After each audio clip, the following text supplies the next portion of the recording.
talk is concerned, this is the first installment of the Friday afternoon talk series that ORF Kolkata is institutionalizing. As you can make out that there is a duality in the sense between two evils. Now, which is the necessary evil and which evil can at least be adopted sacrificing the other one. So the situation that we are facing as far as Sundarbans is concerned, it's something like between the rock and the hard thing, or between the devil and the deep blue sea. So where are we? Where do we stand? How the future is going to unfold for us? And eventually, what are the options away from this particular duality? Is there something that is awaiting us by way of which we can essentially escape the fury of climate change and sea level rise on the one hand, and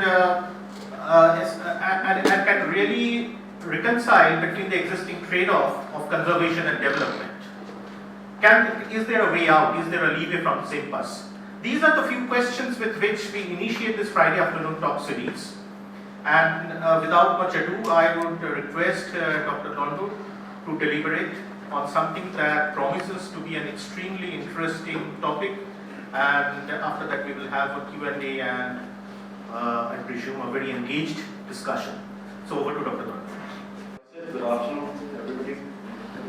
And I thank Dr. Ghosh for this opportunity, Professor Chatterjee, Professor Vandapathy, Mr. Dar.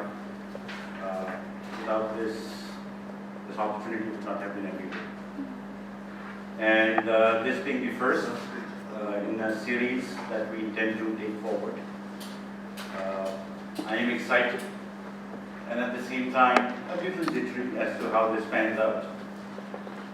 Despite the fact that I've spent a considerable number of years in the area, and the way I have structured my talk is initially I'll share some facts. Much of it would already be known to many of you. And then I will make the argument that we find ourselves, as Dr. Ghosh said, between devil and the deep blue sea, and that's why the title Sideline Charities.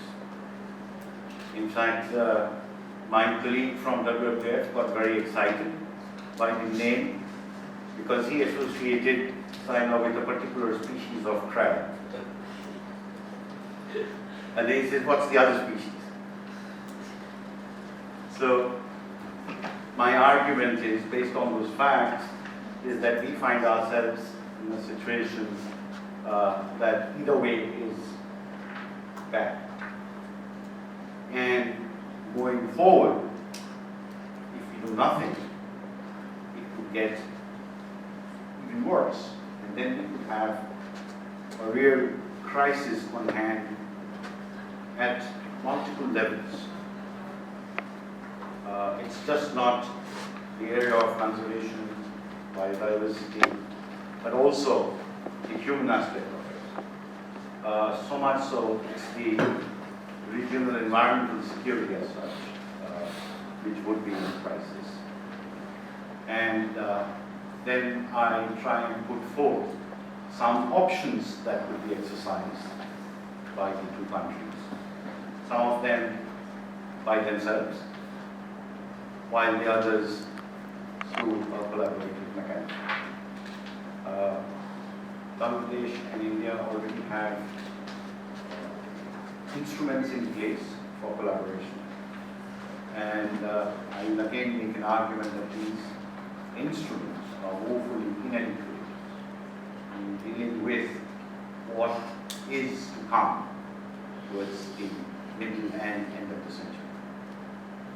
So I get started, obviously, for the benefit of those who are not very familiar with Sundarbans, is that tiny little circle at the bottom of the map is the place that I'm going to talk about. And obviously this place came to be formed because of these rivers flowing from the Himalayas to the Bay of Bengal. essentially, if you see on this map, this place is fairly new. Geologically, it's fairly young. As we move from west to east, it gets younger still. And while the Sundarbans that we see today is restricted to G1 and G2, during the colonial administration, much of it was what would have been the mangrove ecosystem and the streams. While G1 is estimated to be about 5,000 to 2,500 years old, human beings were already around about 1,000 years ago, maybe earlier. We created something like this. This particular architectural style is called the Rekha theory, and this is a temple structure that was discovered, so to say, while survey was being carried out in the 19th century. The Archaeological Survey of India dates this to about 10th and 11th century. A very similar, near identical temple structure exists in the village Onda in Bakura, which again is very similar to the Kalinga architecture of Odisha. But this artifact, human artifact, did not get us the badges of international recognition in terms of World Heritage Site, in terms of the Biosphere Reserve, in terms of Ramsar sites, and so on and so forth. What got us those badges was the mangrove ecosystem of the forest. This map is from the 1830s. So you can see that was the extent of the forest. And I don't know whether this is a pointer or a recording device. See that recording devices. Anyway, so this place would have been, it is Kolkata of that time. So the forest was very close to the city of that time. And about 100 years back, pretty much the entire city would have been in forest. And why I say this is because if you look at the place names, that's Creek Row. Why would you have a creek row in a city if there were no creeks? In fact, in 1737, there is a record of shipwreck at this site. It's called Dinabhang. Then you have Entali. Then you have Kevaratola. Further southwest is Kevarapupur. And then you have Goria. Entali is possibly the corrupted version of Hentali, which is Hental, which is Phoenix paludosum. It's a date palm kind of a plant found in the mangroves. Kevara is again Sonaricia capitella, a mangrove species. In fact, it's the only edible fruit from the mangrove ecosystem that we find in our neighborhood.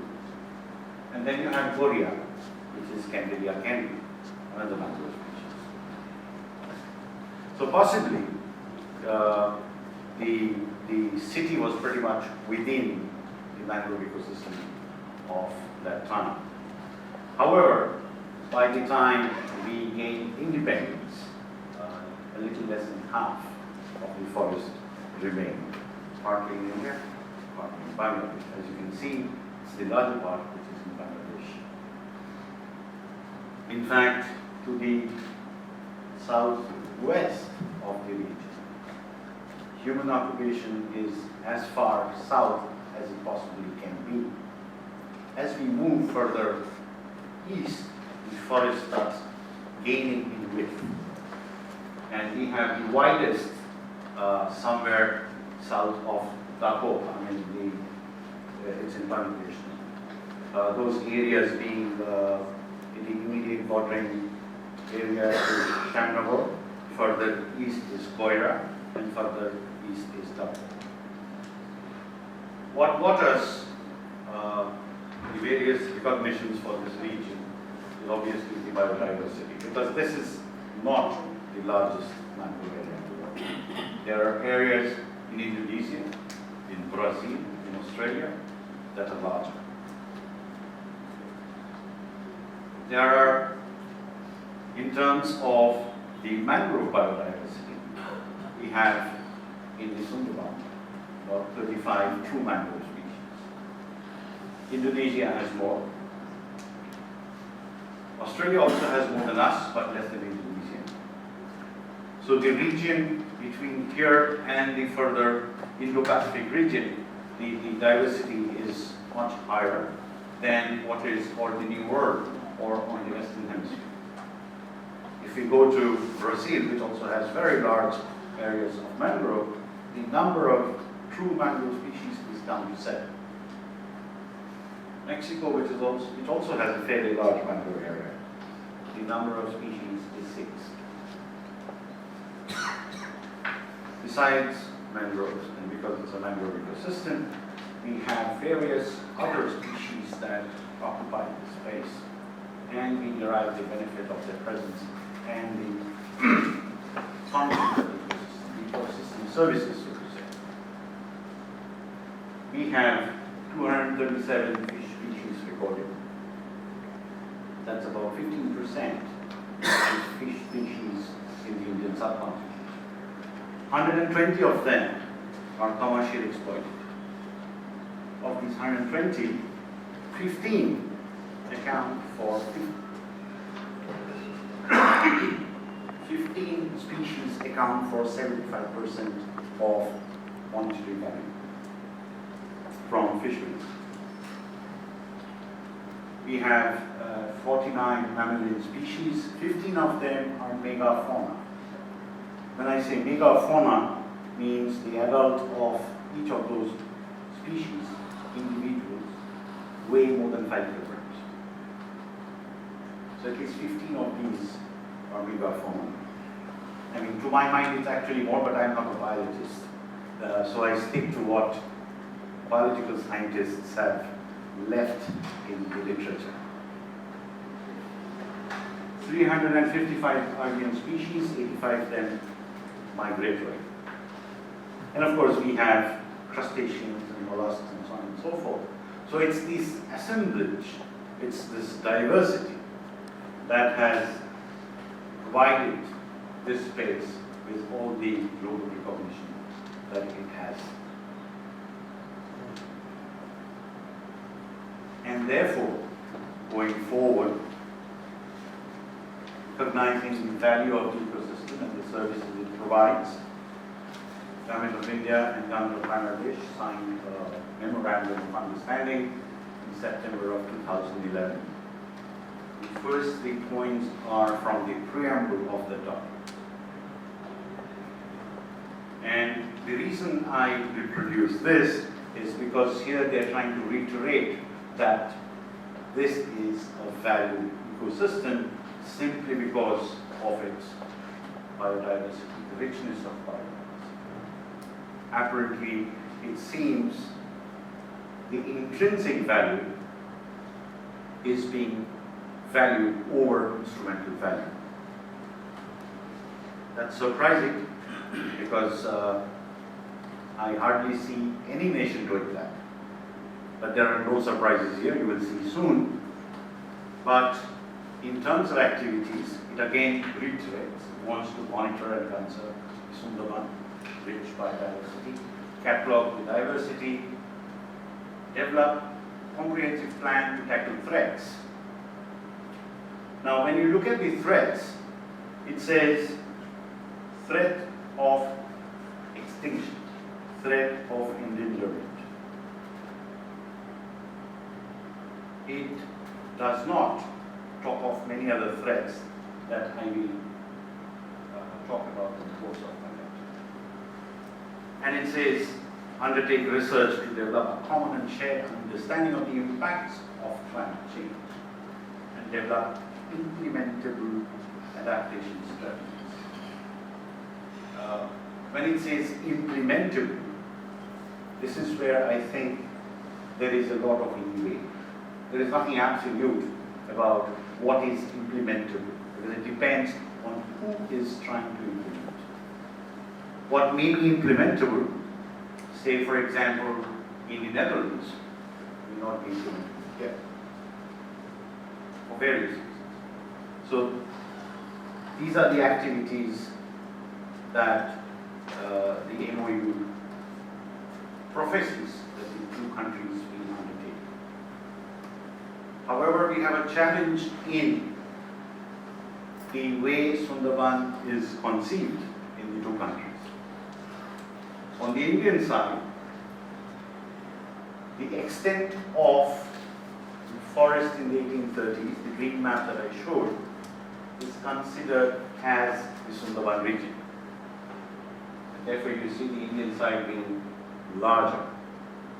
Whereas in Bangladesh, it is only the forest area that is considered as Sundarban. But when the emphasis is on biodiversity, obviously then we can also disregard our side of the human inhabited areas and think of just the forested part.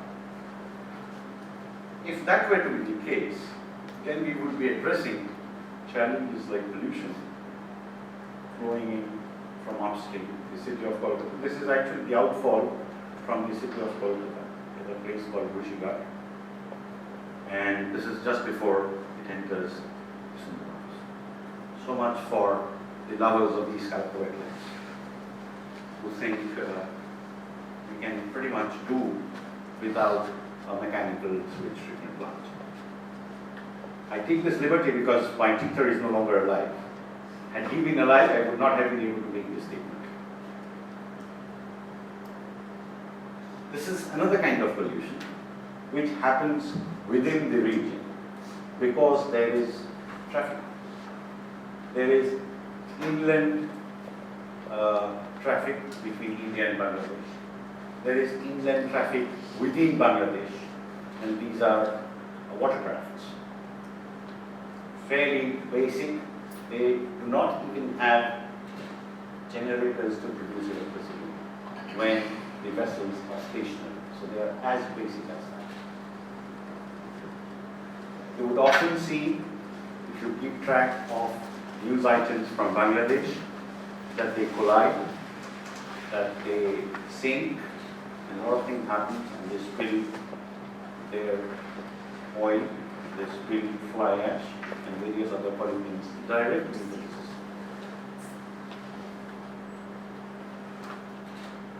We would also need to account for high-intensity weather events.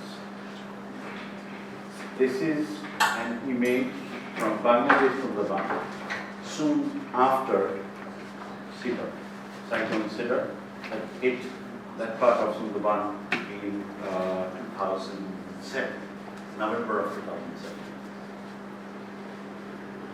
We would also have to address human-wildlife conflict.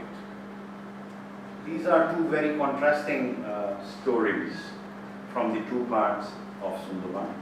The one that is a news clip that's from Bangladesh, reproduced from Prothomalo, one of their bigger dailies. This is an incident from January of 2010, where this particular tiger, which had strayed into the village, lost its life to beatings by humans, simply because the forest department in Bangladesh did not have tranquilizer and could not bring the animal under control, and therefore the villages ran amok. 2 months down the line, in March the same year, this is a photograph of a tiger that had strayed into one of the villages in the Indian part of Sundarbans. And one of our colleagues who was supposed to be here today, he photographed this animal. This animal went back safely. In fact, On the Indian side, we've not had an incident in close to 2 decades of animals being clobbered to death, so to say. So these are the issues that we would have to address if the interest of the MOU were restricted only to maintenance of the biodiversity in the Sundarbans. We would also have to somehow account for this. Mangrove plants are not aquatic plants. They'll still need a surface. Professor Hazra is here, and this is a work from his group at University, where in less than a decade, between 2001 and 2008, the study revealed 44 square kilometer of area was lost. And this is net land loss, because in an area like this, you would have accretion and you would also have erosion. So the net result was 44 square kilometers of area being lost over a fairly short period of time. This could have been an aberration, because this is a fairly short period of time. You need longer observations to say over a period of time, but I'm sure his group has that. And our part of the Sundarbans is experiencing net land loss square kilometer every year. In terms of square kilometer, it does not sound much, but try and think in terms of hectares. That's 5,000 hectares every year. And as you can see, it's just not the human inhabited areas that are experiencing this land loss. It's also the forested areas that are experiencing land loss. We only see gain, net land gain, in the system which is actually further east of Sundarbans, east of the Balashwar River. During a 60-year period, I am told there is accretion of 1,700 square kilometers in that area. But that does not benefit the Sundarban. Sundarban now stretches between a little east of Namkhana. As you can see, this is Namkhana. Actually, east of Ratu. I don't know whether to account for Lothian within Sundarban, because it's a lone island, after which you have human settlement on this side. The forest, actually, the main chunk of forest starts from here and further east, up to the river Balash. All terrestrial animals, all terrestrial vegetation are at a disadvantage when you experience net land loss. The most iconic being tiger is obviously a terrestrial animal, despite the fact that this is a water-dominated landscape. This is where the MOU starts getting tricky. If you look at Article 2, it says the idea is to exploit resources to address the challenges of poverty and development deficit. So the preamble gives you an idea that the ecosystem and the richness is being valued intrinsically. The Article 2 makes it pretty much instrumental.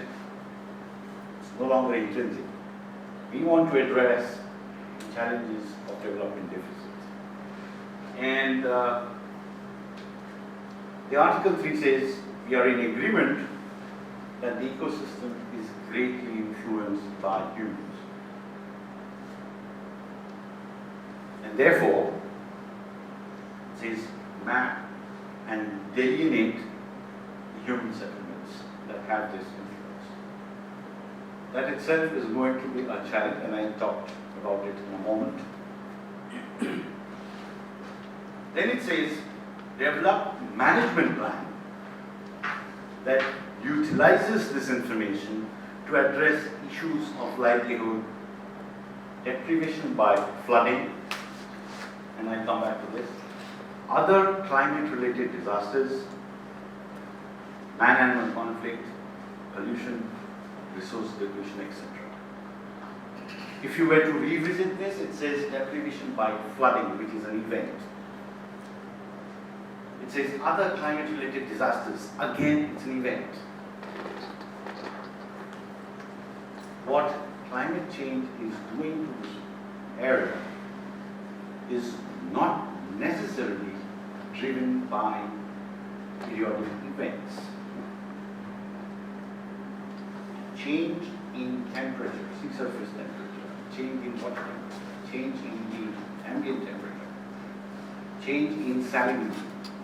These are not events, these are processes that are already happening. Land loss is also a process that is happening. These are not particular events. The cyclonic storm is obviously an event.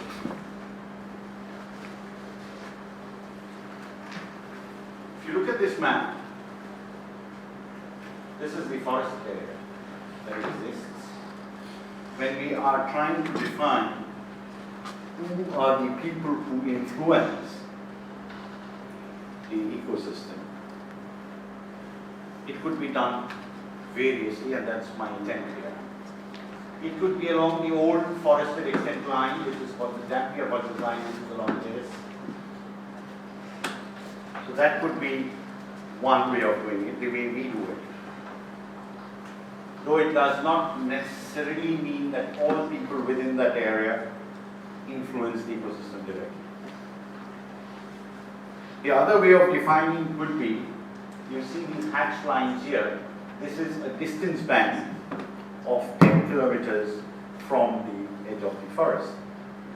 Bangladesh uses this and calls it the ecological critical area defined under the Environment Protection Act. So we could use something similar, because if we were to try and understand dependence of the people in these places on the ecosystem, you would find that it is very high. The other way of defining it could be extending it, as Bangladesh does in certain cases, to 20 kilometers from the edge of the forest. And they call it the Sundarbans impact zone. So there are various ways of defining who these people are and then quantify the kind of impact they have on the ecosystem. But this is a matter for the two countries to figure out.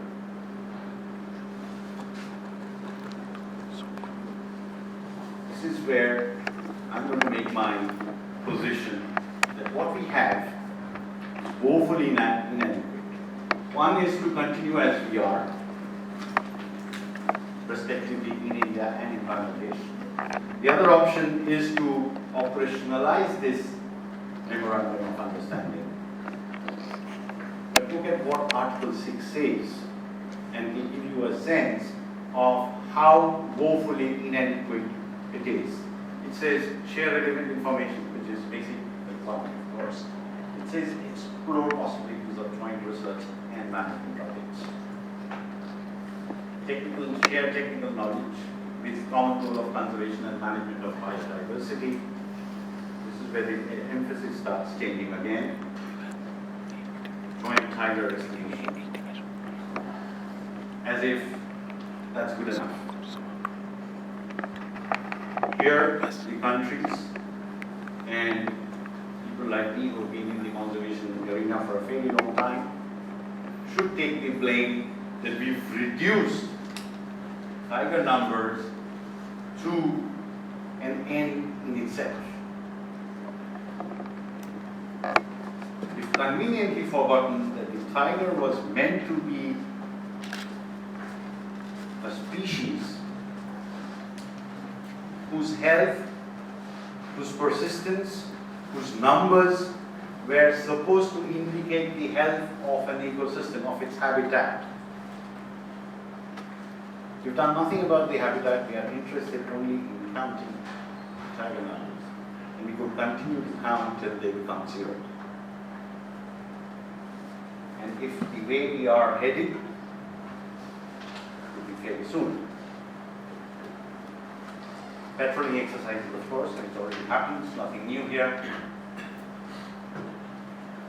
Promote capacity building and exchange visits of forest officials of field level, as if these officials would be capable of tackling the various challenges that already are at play and the ones that can be foreseen in the fairly near future. I don't know how many of you have had the opportunity to interact with field level forest officials. I've had for more than 10 years, and I can tell you, this is not the set of people to provide solutions. These are the people who can execute on the ground. These are not the people who can come up with solutions of the scale at which it is required. And it says, better understand, share ideas, climate change adaptation and promotion of sustainable socio-economic development and ecotourism. These are not mandates of the Forest Department. Tourism is not the mandate of the Forest Department, either here or in Bangladesh. Socio-economic development is also not the mandate. It simply is that in the fringes, in the forest fringe, presence of the state is felt only through the Forest Department, and therefore they are perforce having to play that role, because no other state arm is present at that level. Disaster management is not their mandate. They don't have the choice. They are the first responders as and when disaster strikes, simply because they're there.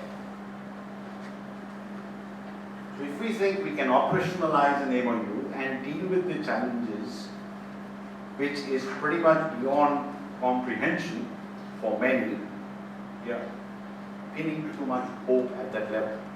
So there is a mismatch, and this MOU is full of this mismatch in terms of capacity, in terms of scale, in terms of jurisdictions. And therefore, if we were to try and operationalize this MOU, we would hardly be better off than when we already are. We are in a situation where things are already going wrong. If you use the tiger numbers as an indicator, you might get the false impression that nothing's wrong, everything is fine, because the tiger is so much at the top of the system. Dr. Saurabh Pal is here, who's monitoring the system there ever since he's come back to India, and I'm sure there are others who've been doing it for a number of years, and they will tell you the changes that are already happening that we don't see with our eyes, naked eyes. If you put it under the microscope, you will see signatures of changes happening. Those changes are not being accounted for. For the change to magnify to the level of the tiger, by then the tigers will drown in any case. Okay? And many of you are scientists here. This is not meant to be a scientific representation, but this is good enough to talk about what is already happening. This is a portal run by Climate Brief. It has 66,000 grids, and each box will tell you the temperature change already that has happened since the 1880s. So if you look at this box, which is mostly water, a little bit of land, it says 0.6 degrees centigrade. We are already higher. The grid above, just above, it will say 1.2. Scientific literature that takes into, which is locally generated, will tell you about 1 degree centigrade. So we are already a degree centigrade higher than what we were in the 1880s. And if you look at this graph, again these are predictions, it says it could be towards the end of this century as high as 3.7 degrees higher from 1880s. While I'm still talking about temperature, there is local literature, scientific literature, which is saying that we are warming at the rate of almost half a degree every decade. Every decade, almost half a degree. 20 years down the line, we are nearly 1 degree warmer than what we currently are. Again, this is not for the scientists, this is not a scientific representation. This is another portal called Climate Central that helps visualize what's happening. This is at 1 degree centigrade, which is pretty much the situation. Now, if you see all these dark patches,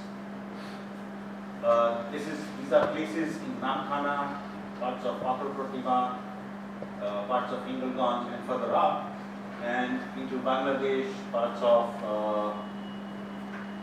Shamnagar and Koira. These are already places that are experiencing inundation for a prolonged period. There are places where I work where agriculture is no longer possible because of tides every day. Those are in Sagar Island, those are on Oceania Island, it's also in Pathor Pratima. So our western side, these are the places where some of the communities are unable to conduct the livelihoods the way they would like to. And therefore are having to fall back on various other options, the most immediate being the ecosystem itself.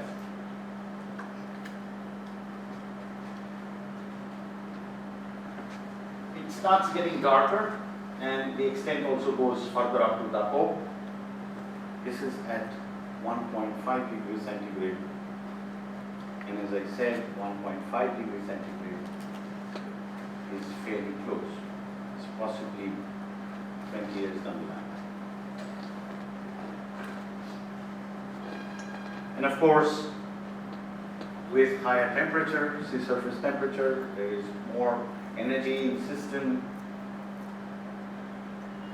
The amount of high intensity weather events we are experiencing.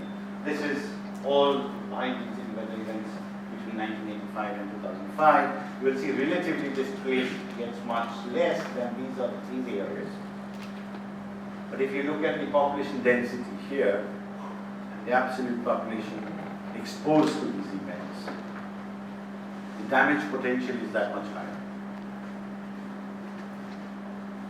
And in terms of number of such events, we are possibly seeing fewer tropical cyclones, tropical storms. But in terms of their intensity, that's higher. So, for example, earlier, within a decade, if we were experiencing 10 high-intensity events out of, say, 100 events, the moment I say high intensity, the Indian Meteorological Department classifies storms in 7 different categories. Severe and higher. Severe, extremely severe, and so on and so forth. This group is the one that is gaining in frequency. So that means if there were 100 events in a 10-year period, supposing you had 10 which were severe or higher, now you possibly have 80, but you have 12 of those severe and higher events. So in proportion, these are more damaging. There are more events that can cause greater damage.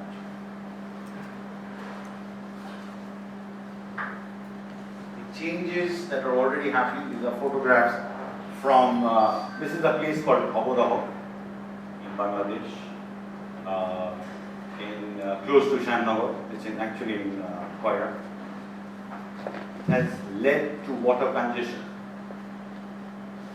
People who were agriculturists here are having to practice agriculture on these floating vegetation. called OIRA.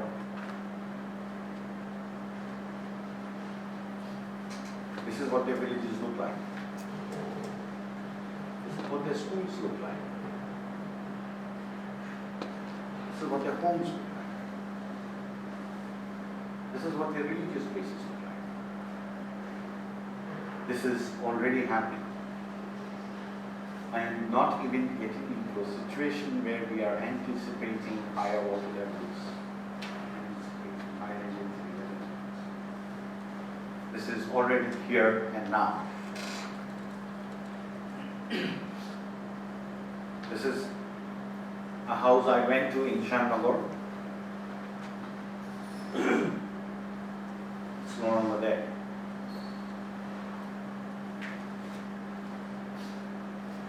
This was a forest outpost, no longer there. So the challenges are that this would accelerate. The damage will be much higher than what we currently experience.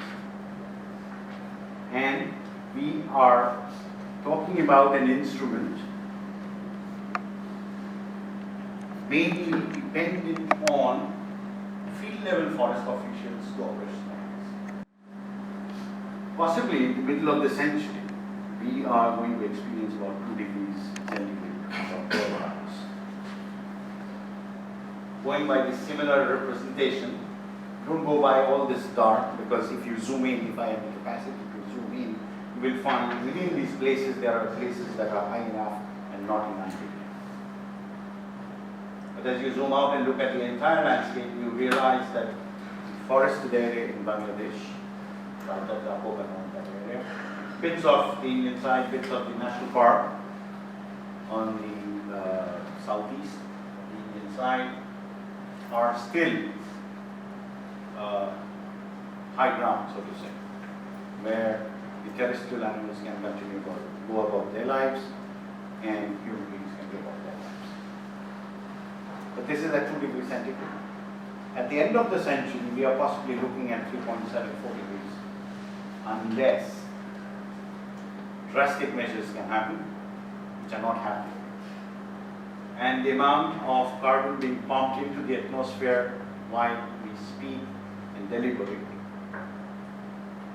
there is so much already being put in that over the next few decades and centuries, the temperature will keep rising. That does not mean that we give up on mitigation, but this is what brings me to adaptation. The adaptation as a response to climate challenge will have to be initiated, should have been initiated much earlier, but in the negotiations in early days, we lost a lot of time. It is only in 2015 that while deliberations were on to get Paris Agreement, to arrive at Paris Agreement, that there was some kind of a parity between mitigation and adaptation. Otherwise, adaptation was always the poorer cousin. Now, what does adaptation mean? Adaptation would mean different things depending on what are we targeting. What are the outcomes that we want? This is an option that Netherlands uses. They call it the sand motor. Essentially, this is meant for elevation recovery. Elevation recovery is something that is quite possible because of the sediment load that our system has. In Dato, folder number 32, which was breached during Cyclone Ida in 2009, gained elevation to the extent of 18 centimeters per year over a 2-year period till the breach was pending. So elevation recovery both for humans and for terrestrial animals and the component of the ecosystem, the terrestrial component of the ecosystem, is something that would be tried as an adaptation option. But where do you try this? Do you try this in places that you are bound to lose, or do you try this in places where your investment is likely to be more secure over a longer period of time. That brings us to the challenge that India as a sovereign nation might have to start investing in what is Bangladesh territory for the sake of regional environmental security. So that's another set of challenges besides what climate change is posing. There are also challenges such as this. This is again Professor Hazara's group's work, where fresh water is not flowing into this Indian part of the system because of the discontinuities in the river system. Here there are, I think, 15 of those listed along 9 rivers. As an adaptation measure, we might have to go back to old maps that did not have political boundary between what was Bengal at the time. We might have to look up maps like these and look at rivers that need to be rejuvenated so that it can bring silt and water into the Sundarbans and contribute to elevation river, can contribute to dealing with salinity as more fresh water comes in. If we as nations continue to look within our territory, then we're not going to be able to find solutions. Therefore, adaptation would also mean giving the ecosystem precedence over territorial integrity. So the ecosystem integrity takes precedence over territorial integrity. That would also be adaptation. The challenge is, if we want our field level officials to be able to comprehend this, I have my doubts. Adaptation would also mean vacating some places that cannot be maintained, or it is not worth trying elevation recovery. Vacating these kind of spaces that are currently under human environment, that are currently under agriculture, however poor that agriculture be. As it is, our agriculture within the Sundarbans, both here and in Bangladesh, is disadvantaged because of lack of fresh water during a fairly long period in the year. Our irrigation intensity is low, our cropping intensity is low at the highest within the Sundarbans block. Within India, there are 19 of them. Then within India, within those 19 blocks, the highest is 197%. That means at most 2 crops. But that's not where the islands are. That's not at the forest fringe. So that's a block which is much further up. On an average, the blocks that are closer would produce only 1 crop. Irrigation intensity is very, very low. So overall, on the Indian side, you cannot put more than 20% of the agricultural area to use for a second crop. Not more than 20%. The erosion map that I showed, that Professor Hazar's group did between 2001 and 2008, was also the period where they tried to see how much of land was being, how much of agricultural land was being lost to settlements because of increasing population. During that period, 450 square kilometers of land was converted to settlements. 450 square. To be exact, 458 square. So there are challenges that we have that are beyond our capacity as nations to address, and therefore it might make sense to give back, to surrender. But these are not empty spaces, these are occupied by human beings. They carry out their lives however miserable it be. So options will have to be thought of.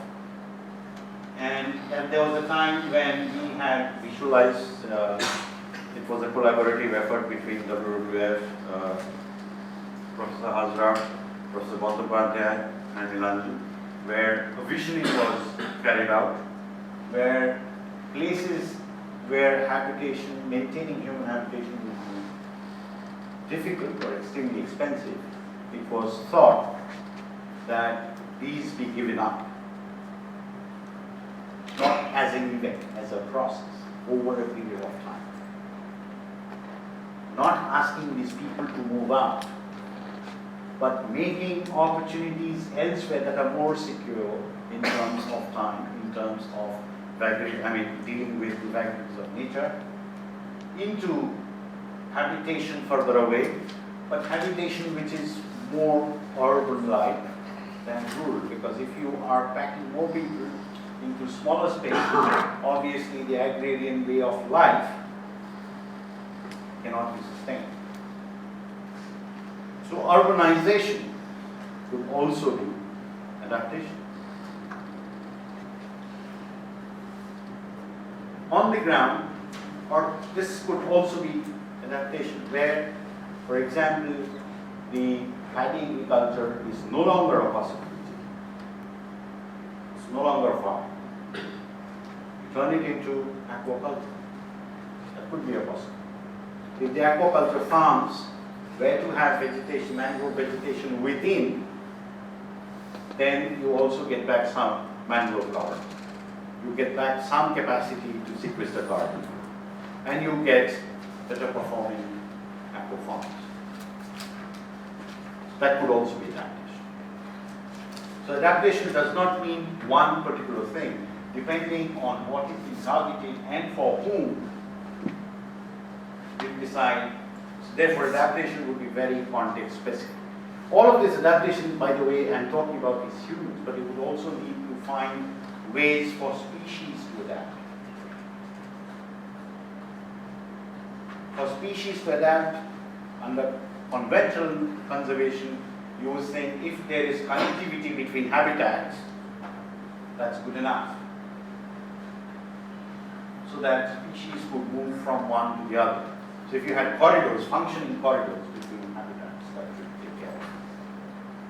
However, if it is under water, then you would need corridors connecting to higher ground.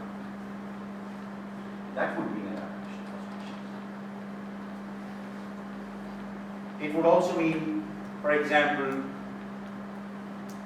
species that are intolerant to high salinity.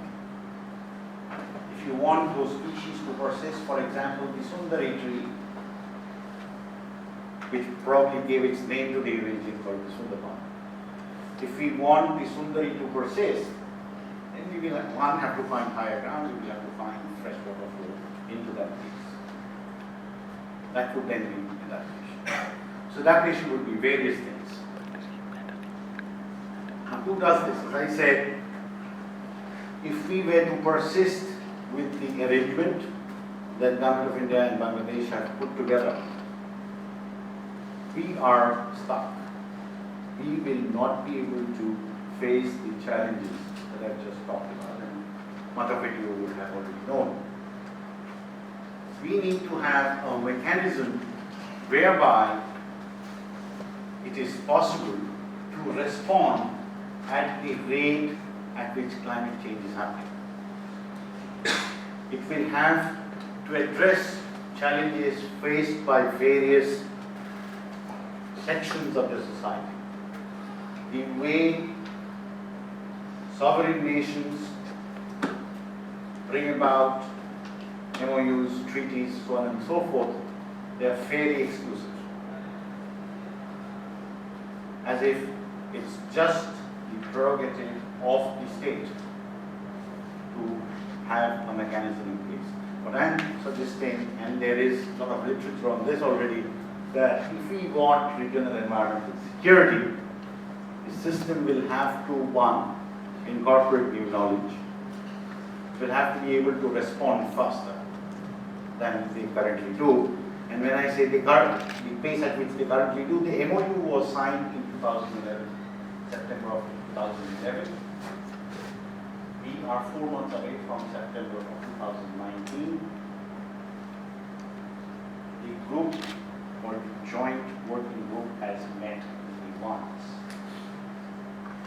And in a decade, I am talking about temperature rise of almost half a degree centigrade. In a decade, I am talking about net land loss on the Indian side to the extent of 55 square kilometers. And the joint working group meets once. So there is a mismatch in the temporal scheme of things. There is a mismatch in terms of jurisdiction. When the teams that constitute the joint working group met, the Indian side did not have a single non-state actor. The Bangladesh team had one. They brought in a CEO of a large conservation NGO from Bangladesh as part of the team. So, if we want this mechanism to respond faster and to account for the needs of the various sections of the society, this cannot be the Westphalian model that is followed. There is some kind of an obsession within the official community. Every time we've tried to talk about it, and there is a grouping called Bangladesh, India, what is it? Yeah, it's an unpronounceable acronym. SRCI.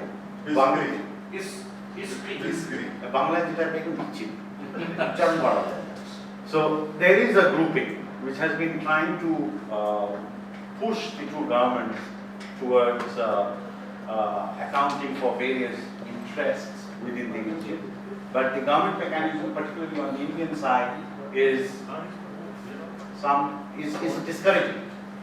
No, we don't want anything from it. In fact, if you look at the climate negotiations that have happened, and Joint Soda has been following it for more than a decade now, there is not a single non-state actor in those negotiating teams from India.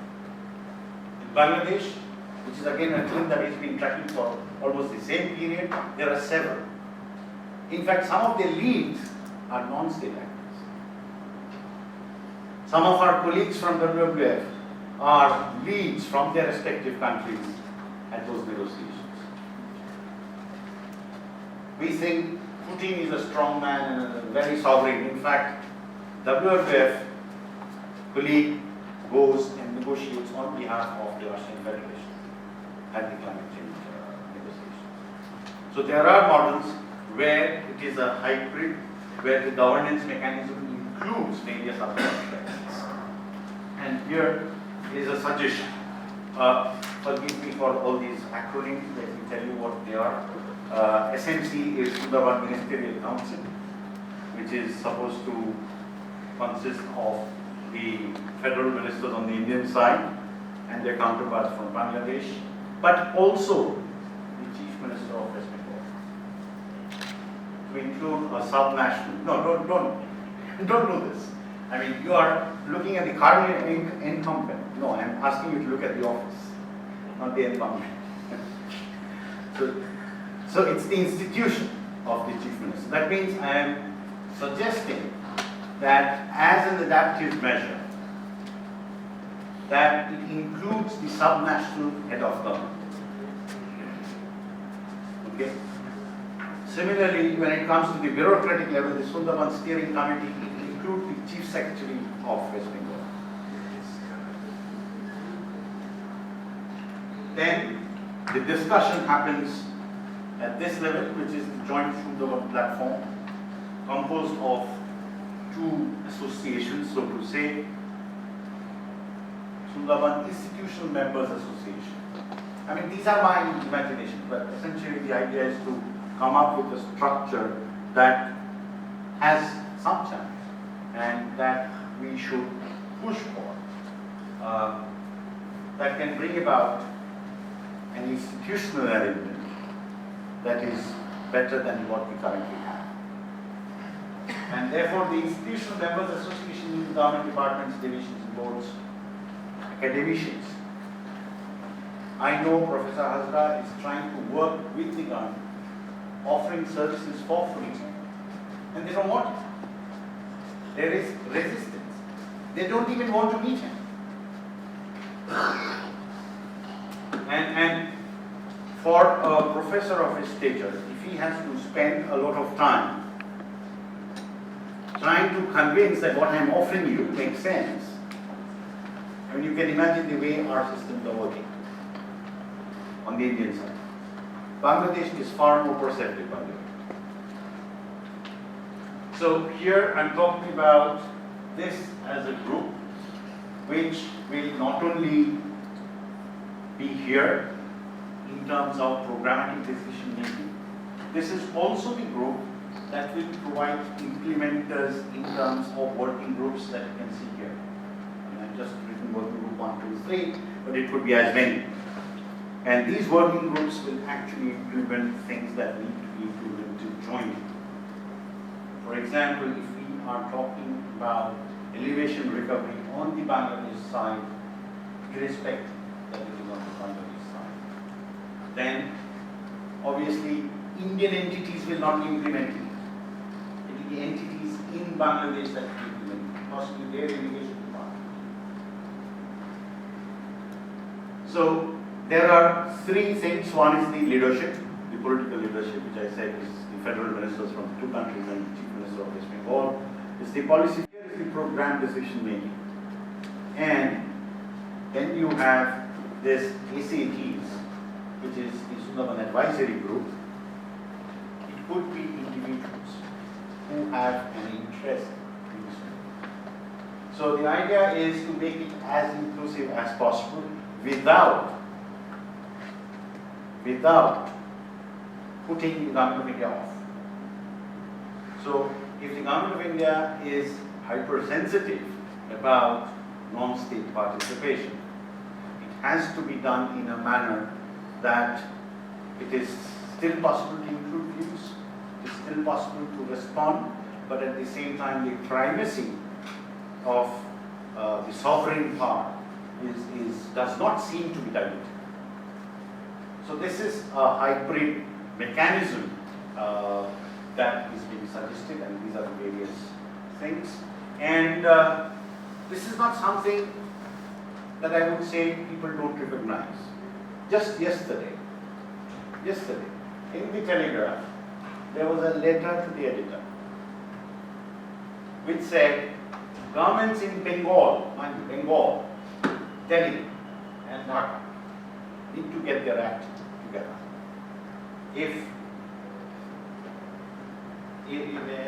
Before the Sundarbans stopped burning bright. I mean, that was what this reader had written to the editor, and the editor thought it fit to publish just yesterday. So adaptation would mean a range of things. It would mean processes, it would mean institutions, it would mean physical interventions, a range of things. And it's not just one thing that will, I mean, there was a time when I thought if we brought in salt, oil and paddy, that was adaptation. So that was a very myopic view at the time, but over a period of time, this is what I have come to understand. Thank you for your time and attention.